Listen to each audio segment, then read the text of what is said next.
Assalamualaikum warahmatullahi wabarakatuh. Good morning. Can you hear me?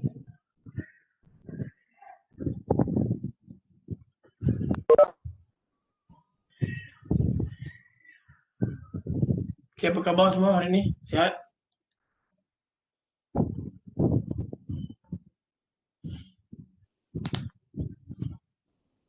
Alhamdulillah. Today will be your last day before mid-sem break, right? So no class for next week. So today we're gonna finish our lecture on etching, and then after the mid-sem break, we're gonna continue with diffusion. Before we move to our lecture notes, let's go to the website. I'd like to show you something.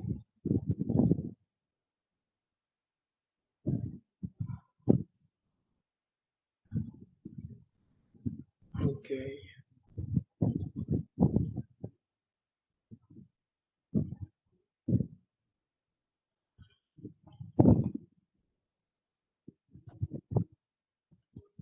Okay, can you see the website? The Google search?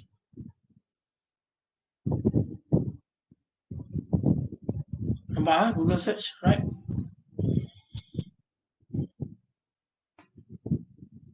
Okay. So this is among the examples of wet etching anisotropic method.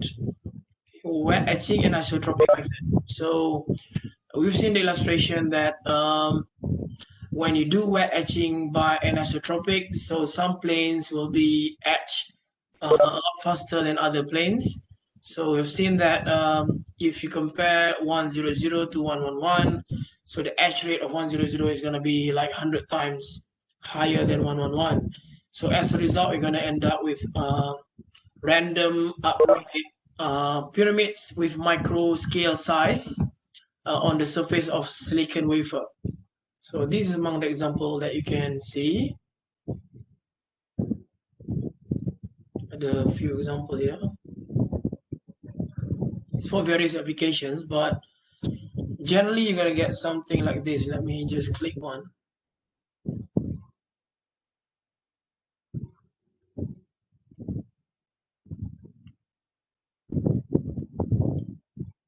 Yeah, if you see the scale there, you can see the picture here at the arrow, the picture on the right hand side.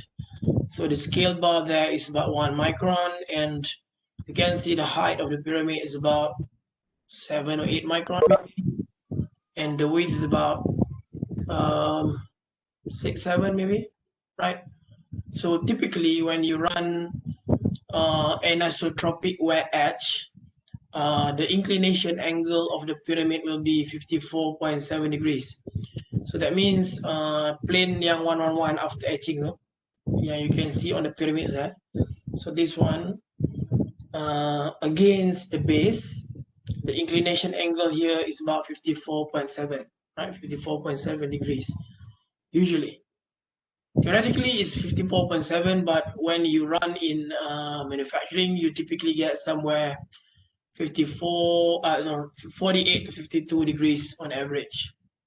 You're gonna get some distribution of the pyramids on the surface, so it's not exactly 54 all. So this is another example. You can see, yeah, scale bar is 1 micron. Then you're gonna get like random. Random here means the size is not gonna be fixed, the height is not gonna be fixed, the base width is not gonna be fixed, but rather they're gonna have some distribution. Maksudnya kalau you plot a distribution, you're gonna see a range of height from say 5 to 8 micron, but centered at about 6 or 7 micron, for example. It also depends on the concentration of the etcher that you use, the temperature, the etching time, and so on and so forth. Right, so and you can also see, for example, in these pyramids, some pyramids are bigger than the others. Some pyramids are way smaller. In some cases, you might also get small pyramids laying on the wall of the big pyramid, on the face of big pyramids. Dia macam duduk melekat dekat surface big pyramids. Let me see some other example.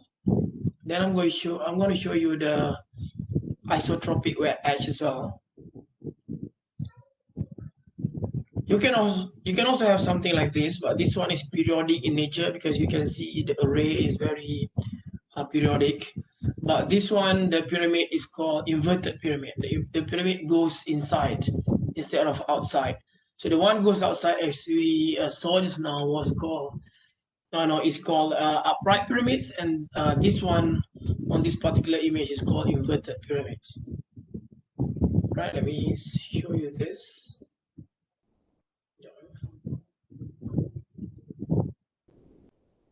Now see this one, the face is 111. So dia macam kalau this one is for inverted though. Inverted dia just terbalik ya, but the face is still the same. But upright yang terbalik tu dia akan keluar macam tu. So this one is still 111. So sama. So let's see another type of wet etch.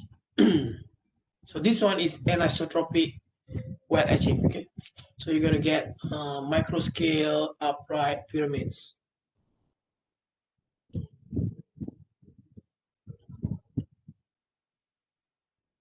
Okay, the other example is the other example is let me move this to the left. If you use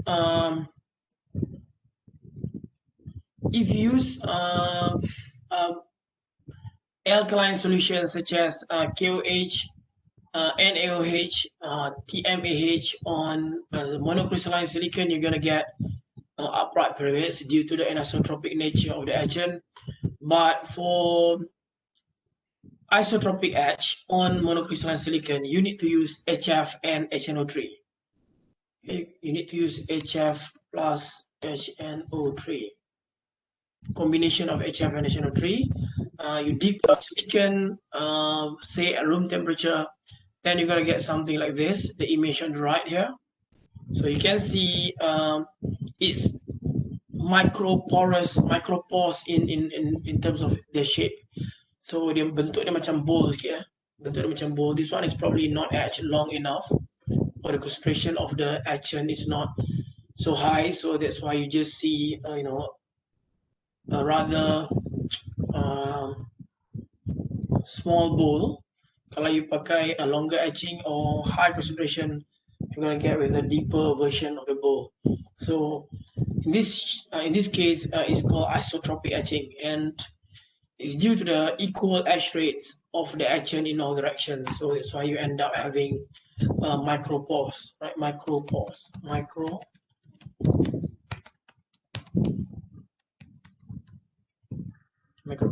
For isotropic, and you have typically upright pyramids for anisotropic. So whether it's isotropic or anisotropic, both cases are random features, so random pyramids or random micropores. Okay. So now let's go back to the notes.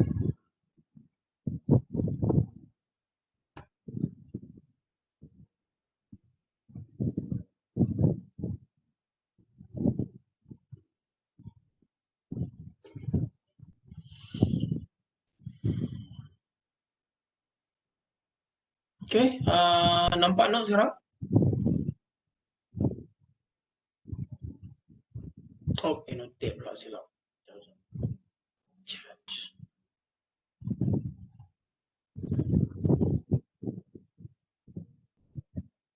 All right, so I can see the notes now. All right, good.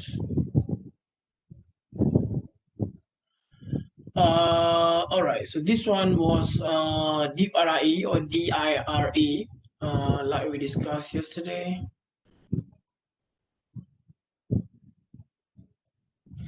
this is ion assisted etching and sidewall passivation. So you use ions to do the etching process, so it improves directionality of the RIE process, vertical in nature, so vertical sidewall. When I say vertical in the fabrication process, it's not necessarily vertical completely. Well, usually you will see some angle at the profile. We call that positive profile, and it's super hard to get completely vertical, even though it is possible. Ions are very directional, very few strike the sidewall, so polymers will be deposited. Polymers will be deposited during the etching process. Polymer in the bottom of the contact will be sputtered away, but sidewall remains. So you can actually design your recipe to protect the sidewall. So it can be done, but it's not that common. The common one is usually either the wet etch or dry etch using the radical and ions combination, right? Ions combination like yesterday. Right, for plasma, common materials and gases for dry etching, sputter etching, we normally use argon. So we use argon and we ionize the argon into argon plus or argon ions. So the plasma is then made of argon plasma. Then the bombardment will be done by the argon plasma to the surface. If we talk about photoresist etching or removal of photoresist for rework process, we normally use etching by oxygen plasma. So I've just added one video just now on etching process so that you can see clearly how the etching takes place in the etching chamber. So for aluminium and other metals, we use BCl3, Cl2, carbon tetrachloride, CCl4. So silicon dioxide, nitride, silicon. We can use SF6 commonly, silicon sulfur hexafluoride, CF4, HBr can also be used. But normally we use SF6 as our common etchant. For tungsten, we're going to see later on, we're going to need tungsten for our contacts on the upper side of the device. So in that case, we need to use NF3. So when we talk about wafer fabrication, generally we say that wafer fabrication is in the front end of the semiconductor industry, while the back end is doing all the dicing, chip packaging, assembly, product assembly.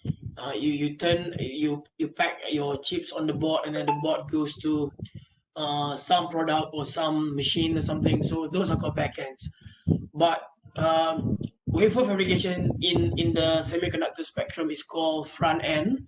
But when you go into the wafer fabrication itself, there's also two divisions called front end and back end within semiconductor fabrication.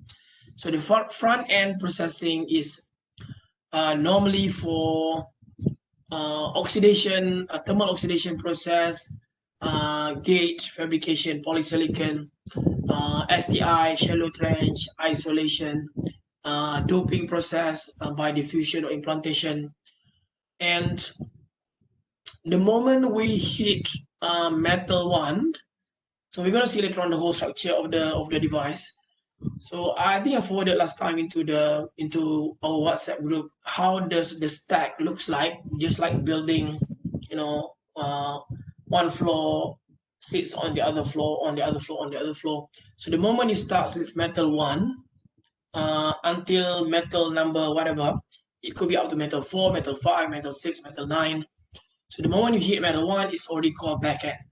So dalam semiconductor fabrication kita ada front end and back end juga.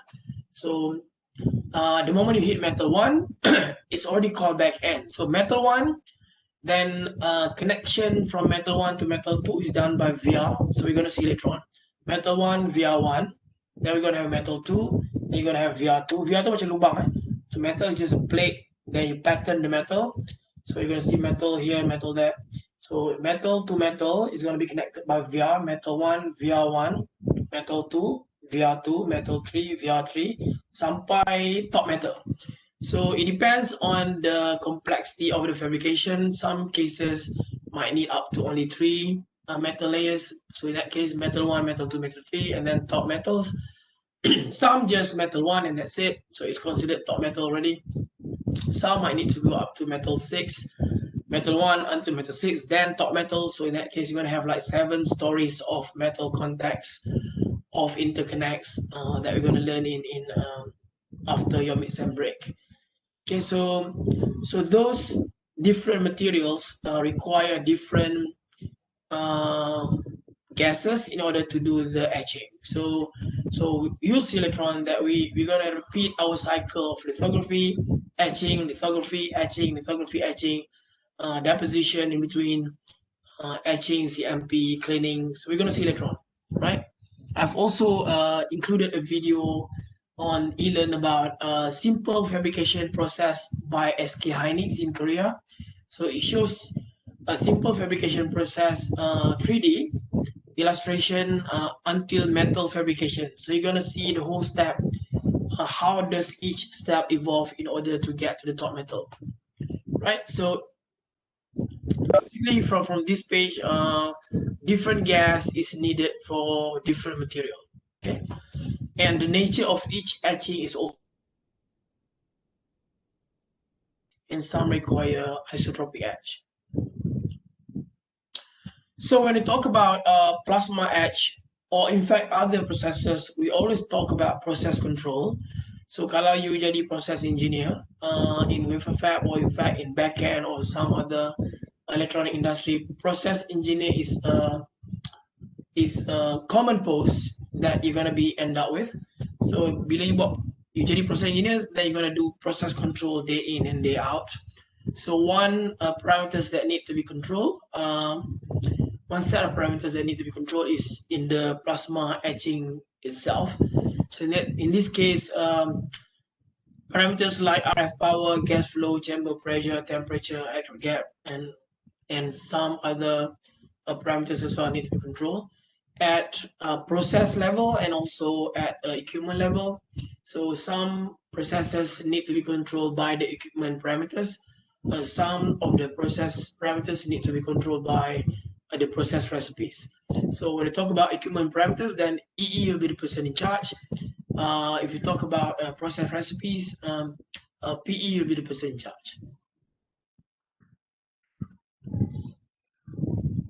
I'm not going to go into different effects by different parameters because it depends on what sort of chambers do you have and many other parameters that will contribute to the effect of each towards the fabrication.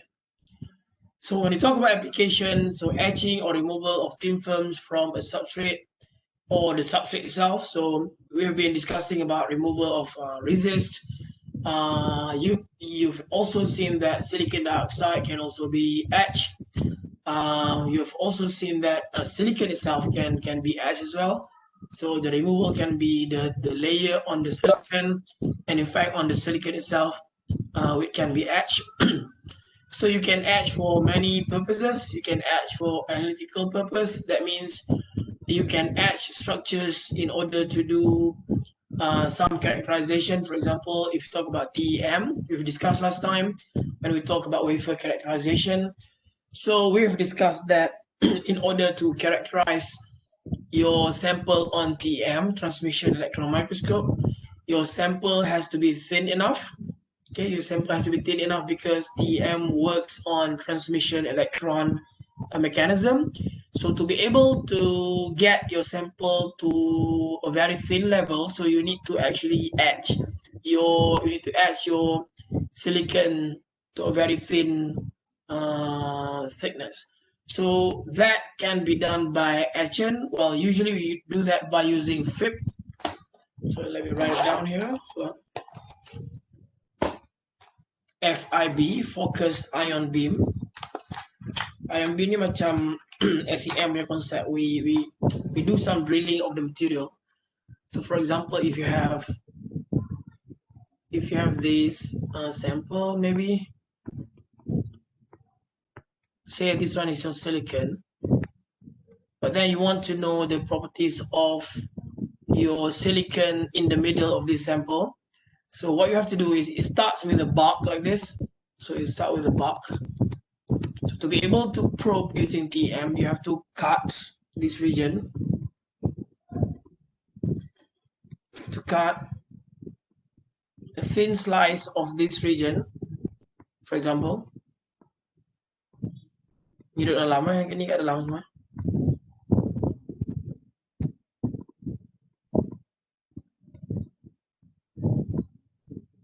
So maybe you might want to cut that particular piece out of the silicon and remove that very thin layer.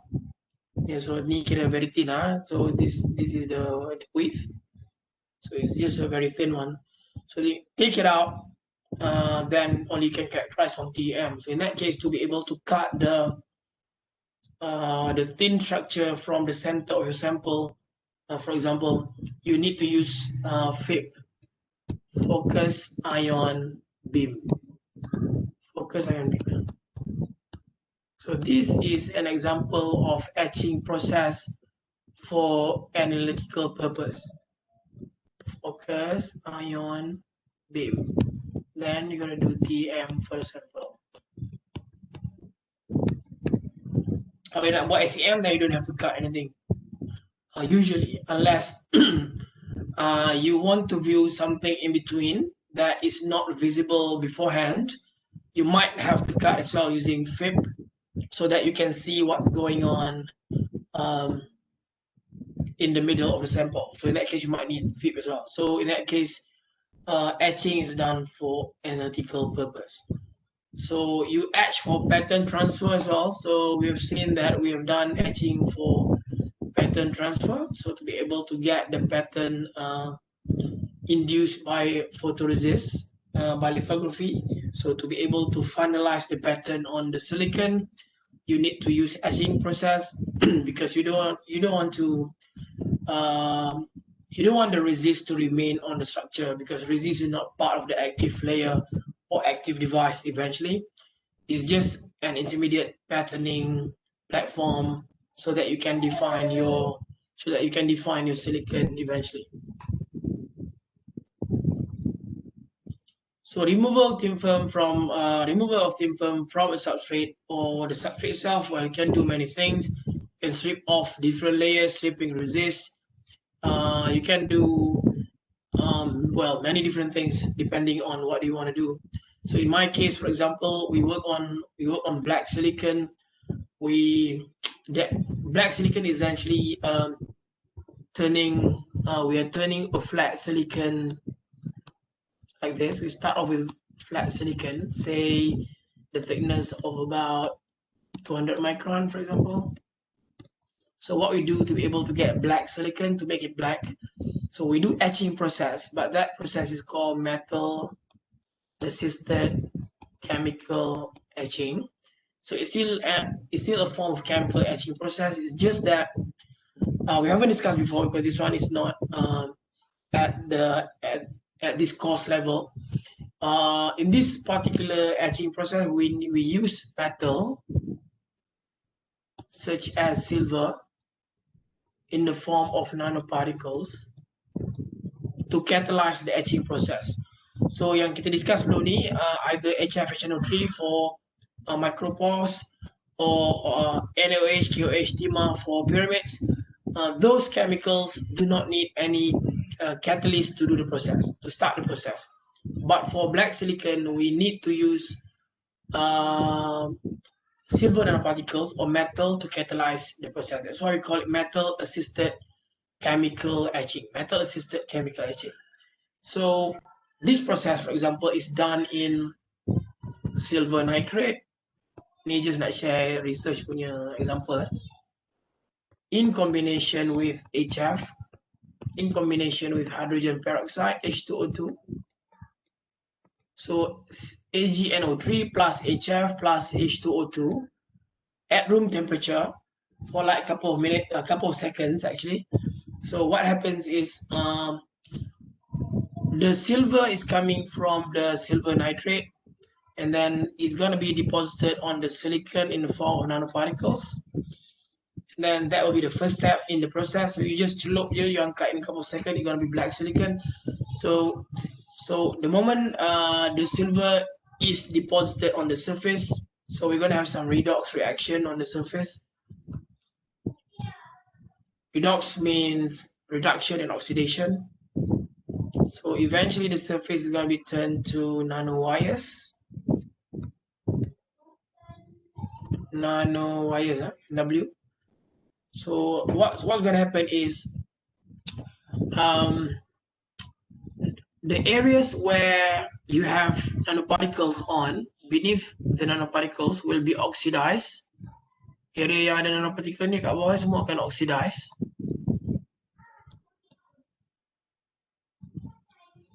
So it will turn into silicon dioxide. It was originally silicon. So due to the oxidation under the nanoparticles in selective areas, or in random areas, you can also do that. The areas under the nanoparticles will be turned into silicon dioxide, and we have HF, which etches away silicon dioxide. So kita akan continuously etch. HF ni dia akan makan silicon dioxide ni. So then you're gonna get the image down here on the right. So due to the etching of silicon dioxide, dia akan jadi lubang. So eventually nanoparticle akan falls into the well. So you akan dapat nanoparticle yang mula-mula kat atas tu kat dekat bawah ni. Then eventually the nanoparticles in the well will be removed by a nitric acid sonication process. Kita akan vibratekan dia. Then nanoparticle will be removed, then you're going to be left with black silicon. So that is another form of etching yang ada dalam lab lah, or dalam fab in fact. And this is used for silicon solar cell detectors, photodiodes, biosensors, sensor for explosive and whatnot, right? So this is another etching process. So it's not, when we talk about wet etch, it's not limited to just HF, HNO3 ataupun just KOH, NOH and TMOH. Many more options are available in the research world. And this is one example that we are working on now in our group. So it's called black silicon. Right, ni kita cover tadi. Analytical purpose is for characterization. You want to probe something, you want to check on something. Pattern transfer is obviously for lithography and for our standard processing. So then we also do wafer cleaning. Wafer cleaning is actually a form of etching process. So to be able to clean, you have to etch the particles or the residues or the whatever, so that they are completely removed from the surface. So cleaning is a form of etching process. Okay. Contaminant kita dah belajar sebelum ni. We have lots of contaminants, and they are coming from various sources as well, from the cassette, from the pot, from the handler, from the slurry, in fact from the resist as well, from the developer, from the nozzle, from the robot arm, from human, from wafer handler, from ESD, electrostatic charge, right? So we have various sources of particles and they need different treatments in order to be completely removed. So if you talk about silicon processing, before you can start anything on a silicon, we normally do RCA method. So this RCA is Radio Corporation of America. So that explains dalam I think last few lectures, right? Radio Corporation of America. So what has it got to do with radio? This process, RCA process, was patented by this Radio Corporation of America. It's a company in the US. So since then, it's been used in the fab and throughout the world. So we just call it RCA method. So RCA method ni kita akan ada 3 method dalam RCA ni. So we're gonna do RCA in the 3 methods. So we have RCA1, RCA2, RCA3. So RCA1, we have combination of DI water plus hydrogen peroxide plus ammonium fluoride. So the purpose of RCA1 is to remove organic materials. RCA2 is by HF, so we just dip our silicon into HF so that we can remove the native oxide. And the next RCA, the last step, water plus peroxide plus HCl in order to remove heavy metals.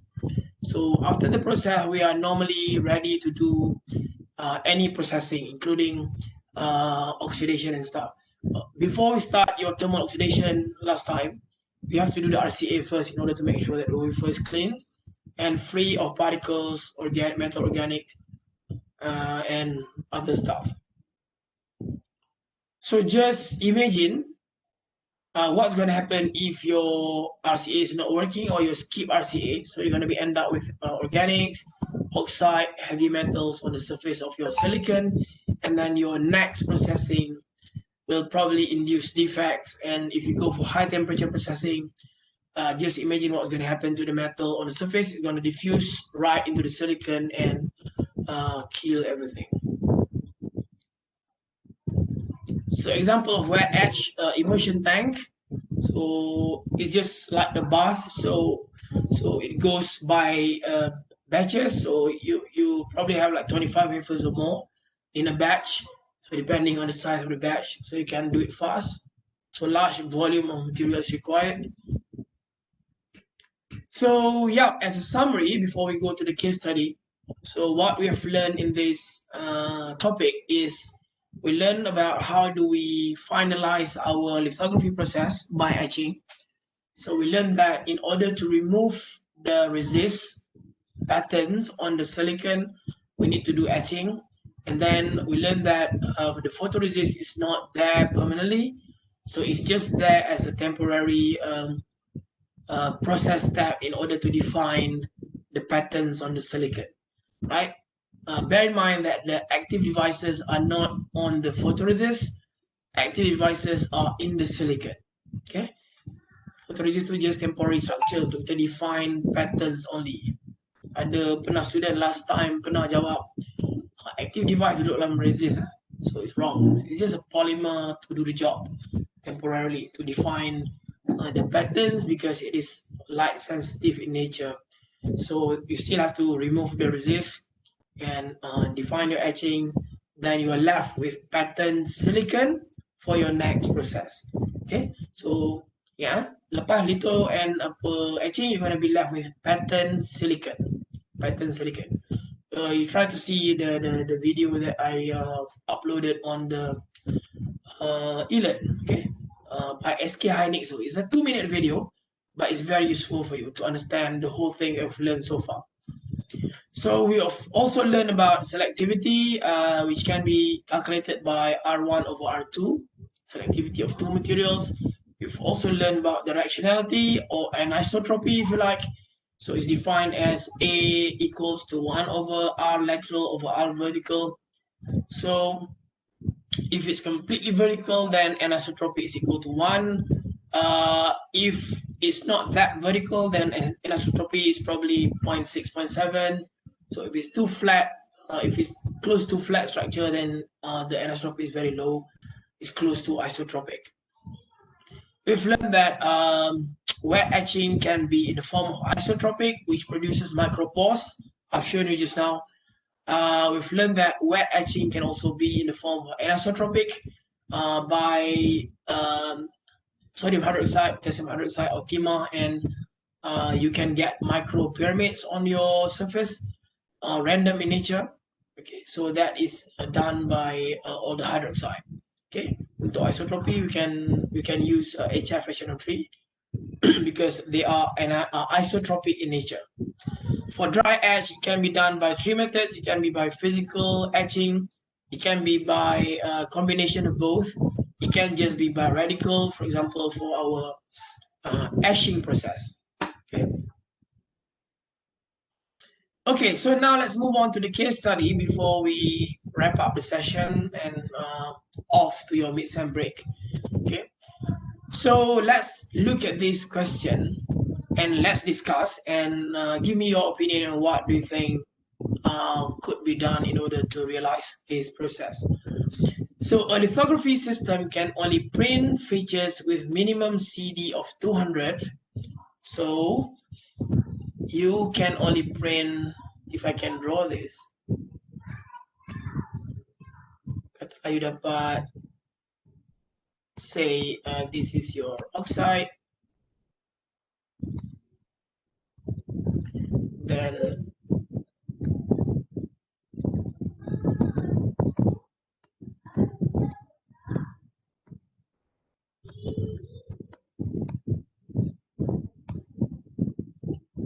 okay, the system that you have now is capable of printing down to minimum 200 nanometer. Your lithography system, your CED combination can only do the best minimum 200 nanometer. You cannot go below than 200 nanometer. Combining this system with an etching process, how do you print the features with CD of 100 nanometer? So kita nak print 100 nano, kita nak target 100 nanometer CD. So we want to get CD of 100. Tapi kita punya lithography can only print down to 200. Propose a process flow for your suggestion. So anyone, kita boleh print 200 ya, sampai 200 ya. Lepas tak boleh print. Then your fab is asking for 100 nanometer CD. How would you do that? Any ideas?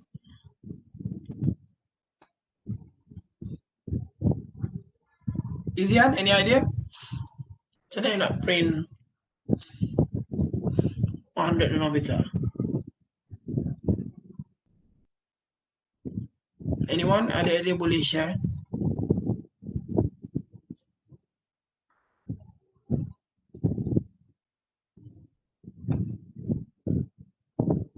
You can write down as well.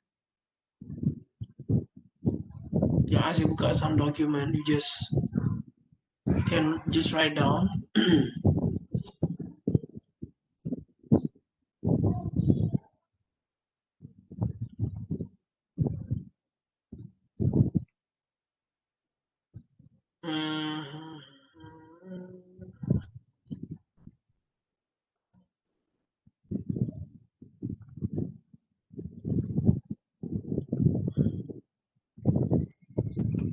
Anyone?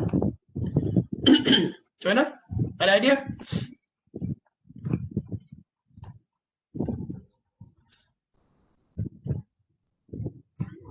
Fazira, ada idea Fazira?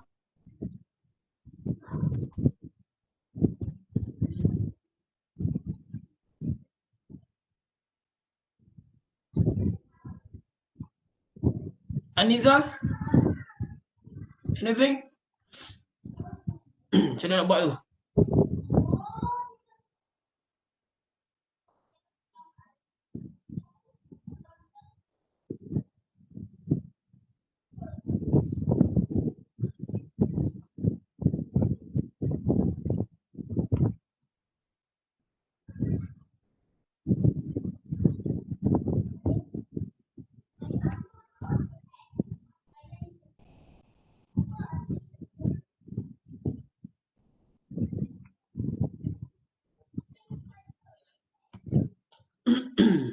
Okay, so, sorry, let me add one more layer here.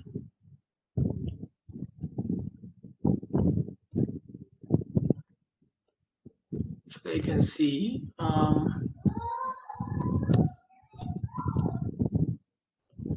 Maybe this is your oxide is here, down here. This layer is polysilicon. Silicon you nak pattern. That's how you nak pattern this polysilicon. And you have your resist on.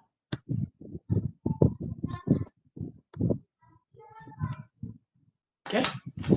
Any idea? Hazika, any idea Hazika? Kita nak print, macam mana kita nak reduce the CD to 100 nano?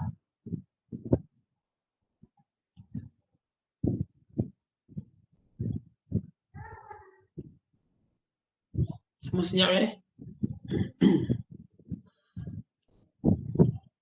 increase the dose. Okay, well you can, but then limit of your lithography system is down to 200 only. Maksudnya apa pun you buat, you cannot push already the CD to below 200. You need some help from etching process. How to do that? Kalau dalam usual condition, you can increase the dose. If it's not beyond the limit, then it can do the job. It's okay. But because your litho system now is down to the limit already, which is about 200, and you cannot pattern anywhere smaller than that. So it cannot be done in this particular case.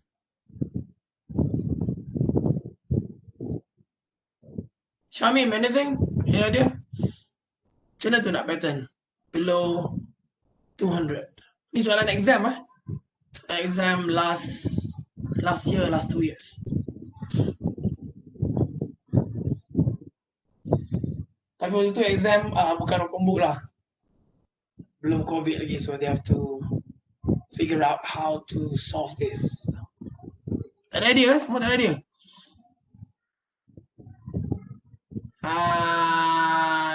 Faika, any idea?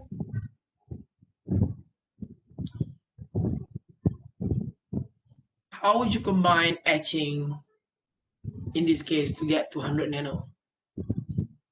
I think I would go with isotropic. Yep, okay. Isotropic. How is that? How would you do? All right, maybe you can explain a little bit. Interesting to see the keyword isotropic there. How would you go with isotropic? Like, you can unmute yourself. You can maybe explain based on the structure that I've drawn on the slide, and then let's see how do you suggest. Because isotropic is not unidirectional, so okay. I think it can remove the material below the photoresist. Okay. So okay, how would you start? So you're gonna start with isotropic etching, right? Yes. Okay, you're gonna do isotropic etching on which layer first? So now you have resist on polysilicon, on oxide, on wafer. So you want to get that silicon down there, polysilicon, for example, polysilicon on oxide, for example, to be 100 nanometer CD. So how do you do your isotropic process on which layer? You're gonna start with the first layer, or can I combine, like, maybe for the photoresist, maybe I would go with anisotropic. Wait, oh my god. Okay, so if you go anisotropic, then it's either, I'm not sure, but it's either go first. My first suggestion, I would go with isotropic. Okay. By removing the polysilicon. Okay. Yeah. All right. Isotropic polysilicon. Okay, then the second suggestion, I would go with anisotropic. Okay. And then remove the probably 100 nanometer of the photoresist. Okay. So all right. So actually both can be done. It's just that to be clearer, we have to draw. So okay. To go with your second suggestion first. So you're saying you want to remove 100 nano of the resist, right? Yeah. Okay, so hold on, let me draw this. Let me open my whiteboard so that it's clearer.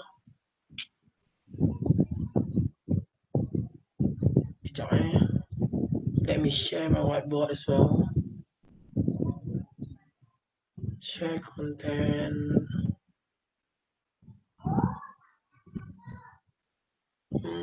Hold on, where's my whiteboard? Okay, so can you guys see my whiteboard now? Yes. Okay, right. So let me draw this first, and then I'll come back to your suggestions. Okay, katalah ni resist. Oh no, ni silicon wafer. Then you have oxide on, for example. Then you have katalah polysilicon, polysilicon deposition, for example. Then you have your resist on.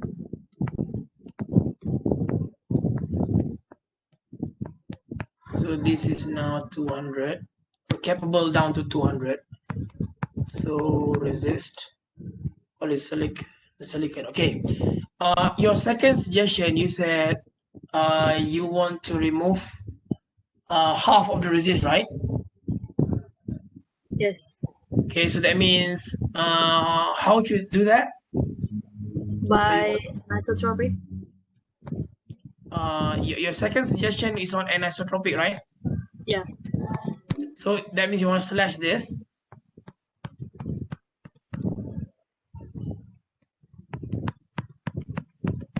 right? Correct? Yes. Okay, this can be done. Good, this can be done. So this process is called double patterning lithography. I didn't teach you yet because this one is advanced method, but well, logically you can get to that already. So this is called double patterning technique. Double patterning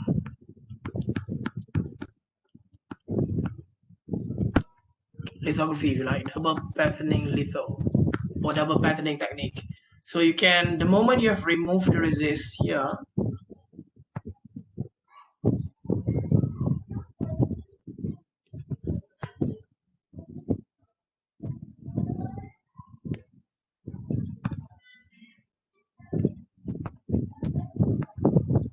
you're gonna be left with 100 nanometer of resist width. Resist CD is now half. So what you have to do is, after the process, the moment you've got the structure ready, so you need to go for another lithography process, and then expose. Originally tadi kita ada double kat sini, kita ada double. You need to expose these areas. Katalah kita pakai positive resist, expose this area, and this area will be soluble, right? Soluble because it's exposed. Then you go for etching, then you etch these particular exposed areas, and you're gonna be left with the 100 nanometer resist profile for you to do your next process.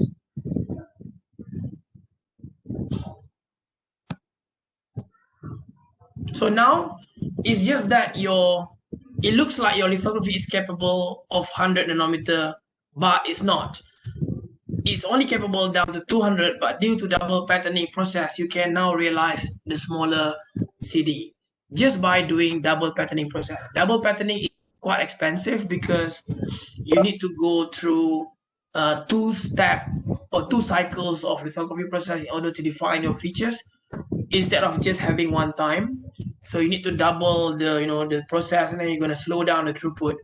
So say previously, if you can do the whole thing in like 30 days, you might need maybe 45 days or so in order to get this structure done through double patterning. So this is one of the approach to be able to do the smaller features. Then you can just do the etching of the below layers, and then you can end up having polysilicon with 100 nanometer. Okay, you can etch this exposed area. And then etch this exposed area. So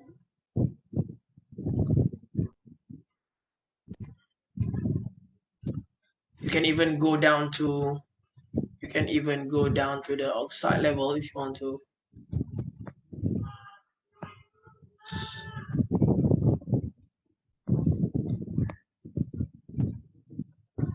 Then you can then go etching process to remove the resist.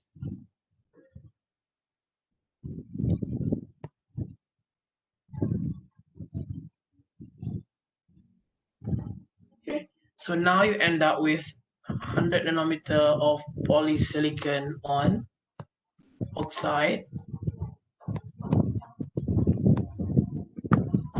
If you want to get this structure, okay, for example, kalau soalan ni macam ni, then this is the answer lah. So yang lain okay, clear? Nampak tak how does the double patterning works? This is only one option. Yang lain okay? Semua nampak? Ada yang tak faham? So this is double patterning. So another option for Ika, just now you said that you would like to go by isotropic. Maybe you can explain on that.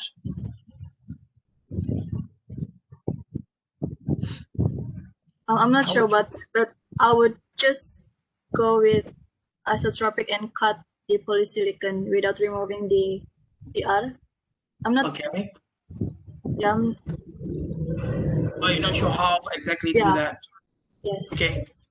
Yes, the second approach could be isotropic, but how? Let me show you the answer. Okay, so this is one, double patterning is one. The second one would be isotropic etching. Jangan saya tunjuk kat you. Let me share the page.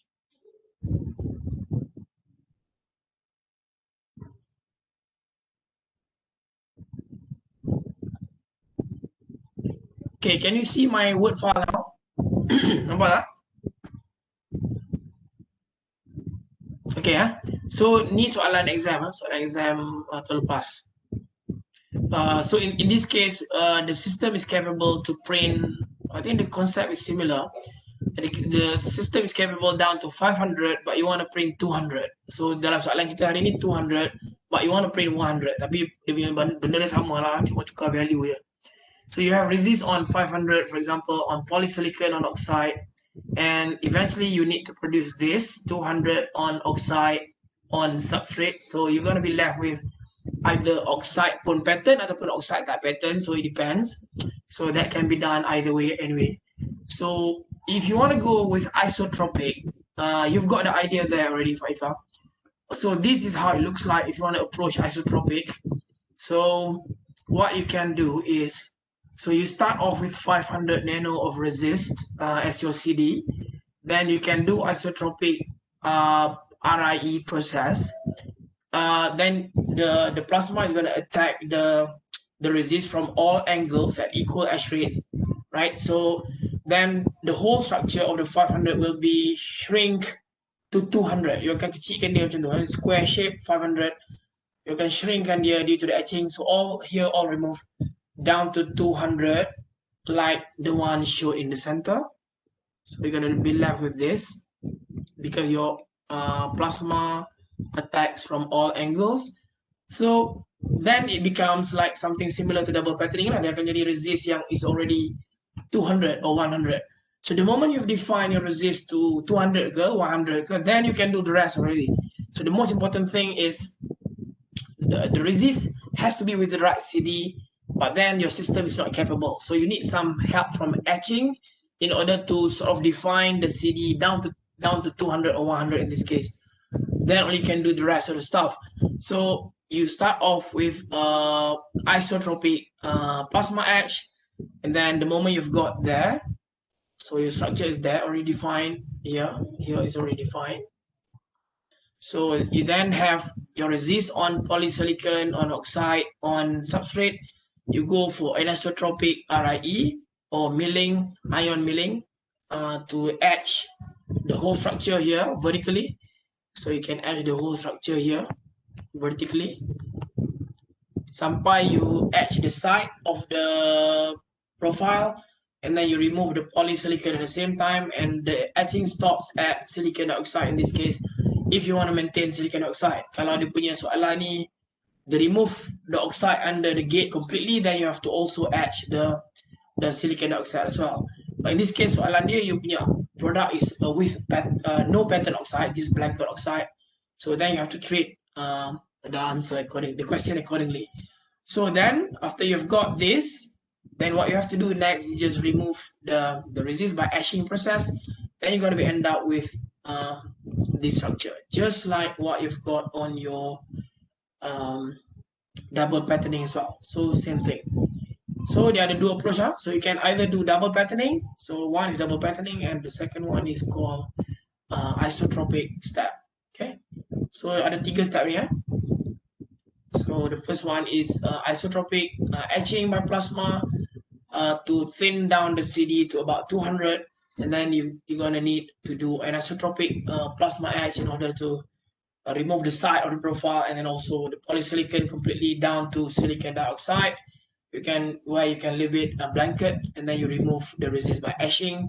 Then you're gonna be left with a CD of 100 nanometer on blanket oxide or on pattern oxide on silicon, right? So is it clear? Can you see the two options? How are they done? Right? Okay.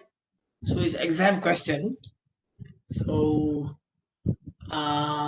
it's been appearing for a couple of years because it's quite stretching your whatever you know already, just like the swing curve and the CD and what you've done on your test one question 3. So pretty much like that. You have to justify, you have to tell, you have to draw, you have to also explain accordingly, right? So ada soalan for etching, we've done with etching. Next, after your mixing break, we're going to continue with the diffusion process in order to form your source and your drain under the gate. Under the gate, sebelah oxide, we're going to have your source and drain to form the channel for your MOSFET. So we now know how to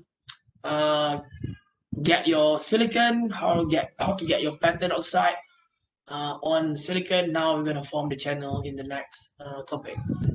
That can be done by either diffusion process or ion implantation process. Right, any questions before we wrap up?